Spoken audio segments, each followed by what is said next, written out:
We're going to begin tonight with a disturbing find on a stretch of beach in Kleberg County. The body of a Corpus Christi man was discovered by a passerby on Padre Island, just a couple of miles south of Bob Hall Pier. Our Brian Burns was there to bring us the latest on this top story.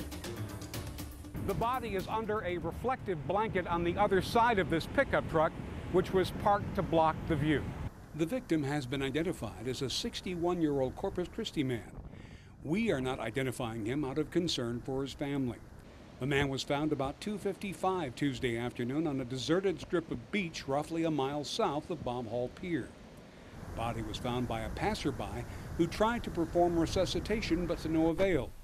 Authorities did find the dead man's pickup truck about 100 yards south of where the body washed up. Although Kleberg County investigators didn't want to release all the information they have, they do not suspect foul play at this time. We are looking at it perhaps as a possible suicide, and that's what we're going to be investigating.